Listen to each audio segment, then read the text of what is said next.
ఈ రాత్రి డిసెంబర్ నెల 31వ తేదీ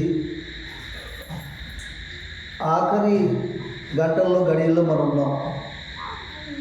అంటే నూతనమైన సంవత్సరానికి చేరడానికి ఒక గంట సమయంలో ఉన్నాము.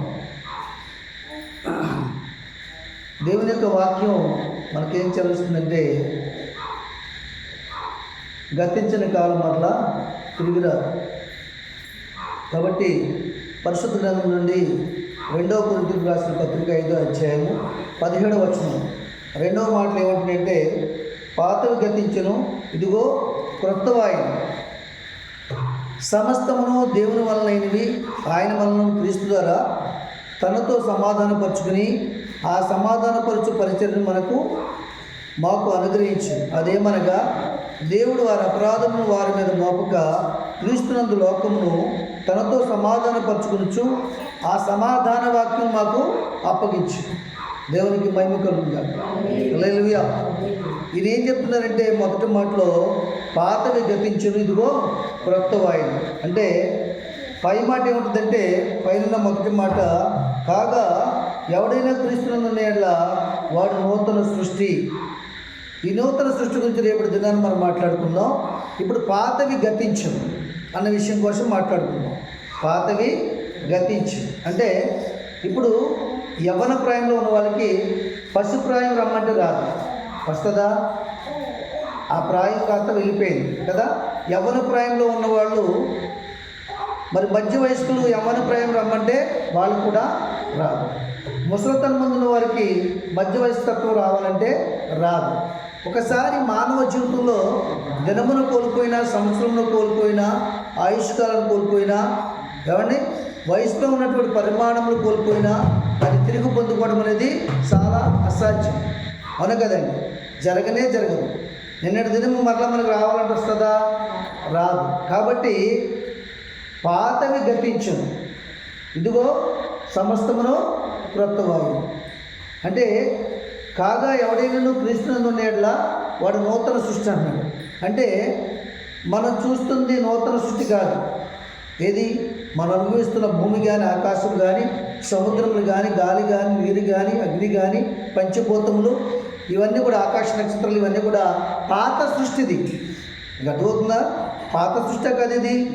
ఎప్పుడు వచ్చే సూర్యుడే, ఎప్పుడు వచ్చే చంద్రుడే, ఎప్పుడు చూస్తున్న సముద్రాలే, ఎప్పుడు వస్తున్న వీస్తున్న గాలి కదా, ఇవన్నీ పాతవే కదా. అయితే ఈ లోకంలో, ఈ ప్రపంచంలో ఒక క్రొత్త సృష్టి అంటూ ఉందంట. ఆ సృష్టి ఏంటంటే, దేవుడు పిలుచుకుని ఏర్పరచుకున్న మనిషి. దేవునికి మహిమ కలుగుగా. దాని గురించి రేపు మాట్లాడుకుందాం మనం. అయితే ఇక్కడ ఏమంటే, పాతవి గతించెను, ఇదిగో సమస్తమును క్రొత్తవాయెను.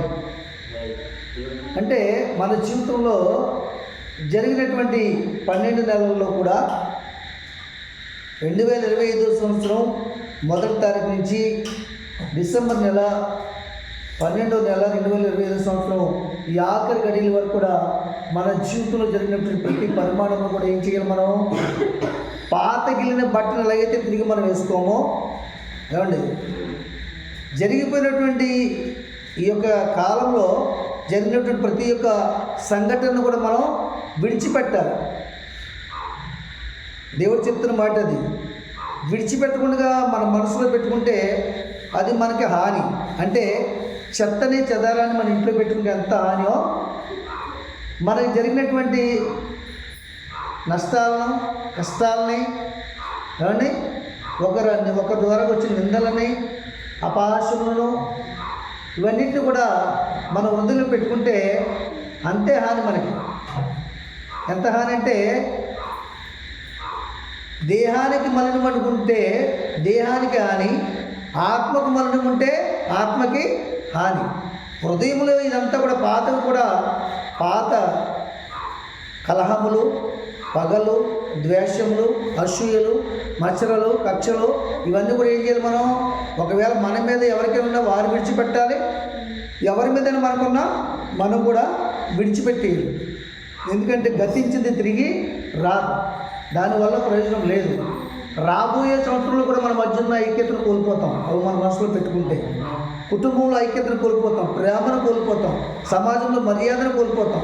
వీళ్ళ బ్రతుకులు సంవత్సరాలు మారుతున్నాయి కానీ 2025లోనూ ఇదే ప్రవర్తన, 26లో ఇదే ప్రవర్తన, 24లో ఇదే ప్రవర్తన. వీళ్ళ బ్రతుకులు మారలేదని సాక్ష్యాన్ని సమాజానికి మిగిల్చేస్తాం మనం.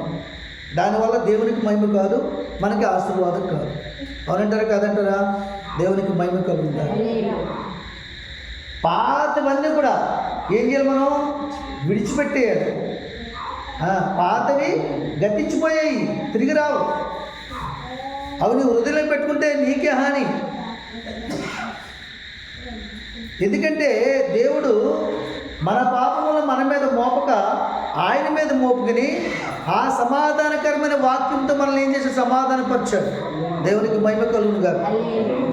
నిజానికి ఆయన పాపం చేయలేదు, మన పాపములు ఆయన మీద మోపుకున్నాడు.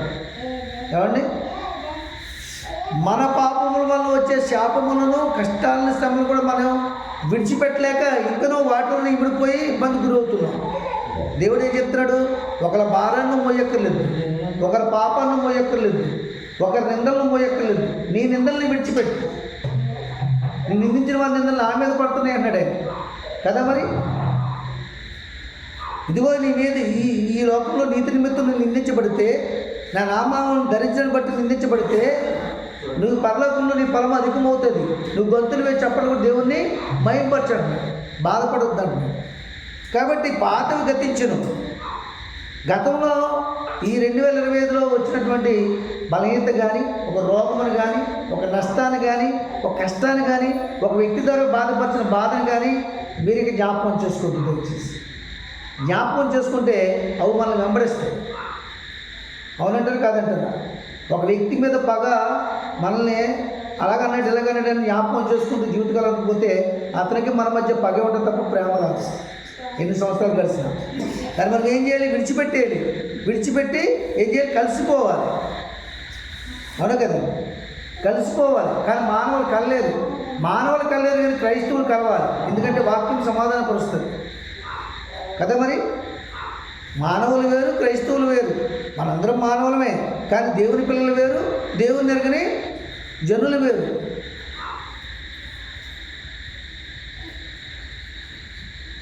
నేను ఇందాక యూట్యూబ్ ఒక ఛానల్ చూస్తున్నప్పుడు ఎంఎం కీరవాణి గారు చెప్తున్నారు.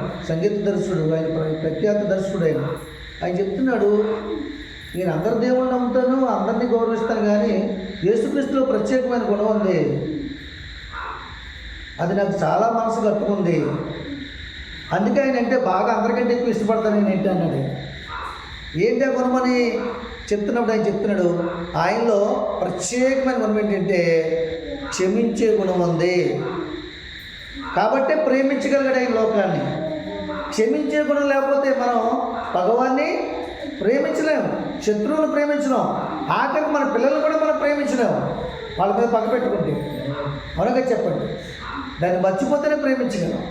కాబట్టి పాతవి గతించను, ఇదిగో సమస్తమును పాతవి గతించినని విడిచిపెట్టి ఎప్పుడైతే నువ్వు వాటి వద్దకు వెళ్ళకుండా ఉంటావో అప్పుడు నూతనమైన నీరుతో, వాక్యంతో దేవుడిని నింపుతాడు. సమస్త హృదయానందాన్ని కలుగజేస్తాడు దేవుడు. నీ బాధను మర్చిపోయే ఆనందాన్ని వాక్యం ద్వారా ఆయన ఆదరిస్తాడు. దేవునికి మహిమ కలుగుగా. నీ నష్టాన్ని సంవత్సరానికి పూడ్చాలంటే జరిగిన నష్టాన్ని నువ్వు జ్ఞాపకం చేసుకో. అధికమైన మేలుతో దేవుడు నిన్ను నింపుతాడు. దేవునికి మహిమ కలుగుగా. ఇంకొక విషయం చూపిస్తాను చూడండి. అక్కడ 2 కొరింథీ 4 అధ్యాయము 7, 8, 9 వచనాలు ఆ ముందు ఉంటుందండి. 7, 8, 9 వచనాల్లో చూడండి. అక్కడ అయినను ఆ బలాధికము మా మూలమైనది కాక దేవునిదై ఉండినట్లు మంటి ఘటముల్లో ఈ ఐశ్వర్యం మాకు కలదు. ఎటుపోయినను శ్రమపడుచున్నను ఇరికింపబడు వారు కాము, అపాయంలో ఉన్నను కేవలం ఉపాయం లేని వారు కాము, తరమబడుచున్నను దిక్కు లేని వారు కాము, పడద్రోయబడినను నశించు వారు కాము. యేసు యొక్క జీవము మా శరీరమందు ప్రత్యక్షపట్టుబడుటకై యేసు యొక్క మరణానుభవమును మా శరీరమందు ఎల్లప్పుడూ వహించుకుని పోవచ్చున్నాం. దేవునికి మహిమ కలుగును గాక. చూసారా, భక్తులు చెప్తున్నటువంటి సాక్ష్యం ఇది. అపోస్తలుడైన పౌలు కొరింథీ సంఘానికి ఈ ఉత్తరాన్ని రాస్తున్నాడు. ఆయన ఈ లెటర్ రాస్తున్నాడు, ఈ అనుభవాన్ని తెలియజేస్తున్నాడు. అయినను ఆ బలాజ్యకం మా మూలమైనదై కాక దేవునిదై ఉండినట్లు ఈ మంటి ఘటముల్లో ఈ ఐశ్వర్యం మాకు కలదట. సరే, మనం ఎవరమై ఉన్నాం? ఏమండి, నేను అందమైన స్త్రీని, అందమైన పురుషుని అని చెప్పుకోవచ్చు. పురుషులు కాబట్టి, స్త్రీలు కాబట్టి, అందం ఉంది కాబట్టి మంచిదే. కానీ దేవుని దృష్టికి మనం ఎంత అందమైన వారమైనా, ఎంత విలువైన వారమైనా, ఎలాంటి పదవులు కలగకుండా మట్టి గట్టములు మనం. వాక్యం చెప్తుంది. మట్టి గట్టములు అంటే ఏంటి? మట్టి పాత్ర. ఆయన చేతిలో ఉన్నని చెప్పి పాత్ర విలువ. ఆయన విడిచిపెడితే పగిలిపోతుందా పగిలిపోదా? చెప్పండి ఒకసారి. మన చేతిలో ఉన్నంత వరకే మన ఇంట్లో ఉన్న కొండ విలువ. అది కాస్త జారిపోతే అది పగిలిపోతే అందులో మీరు కూడా పోతుంది, నష్టమే కలుగుతుంది. కాబట్టి ఎంత అందమైన వారైనా, ఎంత అందల మీద ఉన్నవారైనా, గొప్పవారైనా, పేదవారైనా సర్వమానవులు ఆయన చేతిలో ఉన్నారని సంగతి మనం మర్చిపోకూడదు. వాళ్ళు అందుకే చెప్తున్నారు, భక్తులు ఏమని చెప్తున్నారు? ఈ మంటి ఘటముల్లో మాకు ఐశ్వర్యం కలదు. ఈ ఐశ్వర్యం కలదంట. ఏ ఐశ్వర్యం కింద చెప్తున్నాడు? వాళ్ళ మంటి ఘటముల్లో ఈ ఐశ్వర్యం కలదు. మనం చెప్పుకుంటాం, మా బీరువాలో ఒక అరలో డబ్బు ఉంటుంది, ఒక అరలో బంగారం ఉంటుంది, ఒక అరలో వెండి ఉంటుంది, ఒక అరలో డాక్యుమెంట్స్ ఉంటాయి అని కొన్ని నిధుల గురించి మనం చెప్తుంటాం, మనం ఏర్పరచుకున్న దాని గురించి. అలాగే పౌలు గారు కూడా మాకున్నటువంటి ఈ మంటి గడపంలో ఈ ఐశ్వర్యం ఉంది. ఏ ఐశ్వర్యం అంటది? ఎటు పోయిన శ్రమ పడుతున్నాను, ఇరికింపబడే వారు కాము. చూసారా, వాళ్ళ జీవితాల్లో శ్రమలు ఉన్నాయి, కానీ ఆ శ్రమల్లో ఇరికింపబడలేదంటే వారు. వాళ్ళ శ్రమల నుంచి తప్పించడానికి వాళ్ళ వెనకెత్తలో ఒక ధ్వజం ఉంది. ఆ ధ్వజమే దేవుని కుడి హస్తం. దేవునికి మహిమ కలుగుతుంది. నువ్వు ఈ సంగతిని ఎప్పుడు మర్చిపోకూడదు. కొన్ని ఇరుకుల్లో ఉన్నప్పుడు, ఇబ్బందులు ఉన్నప్పుడు, నేను ఇరుకులను పడిపోయి నలిగిపోతానేమో, నేను చనిపోతానేమో అనేటువంటి అనాలోచనకి అక్కర్లేదు. నేను విడిపించి దేవుడు నువ్వు కలుగుతావు.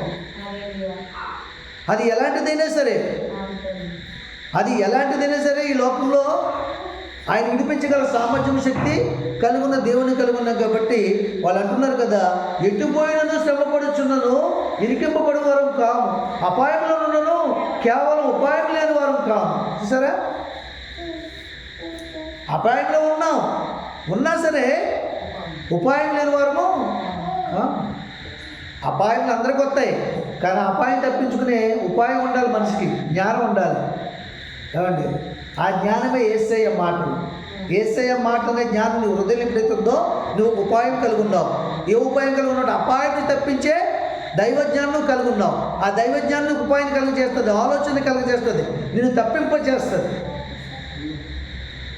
ఎస్, అందుకని ఏమన్నారు? అపాయంలో ఉన్నాను, ఉపాయం లేని వారము కాము. ఉపాయం ఉన్న వాళ్ళము అంటే తప్పించు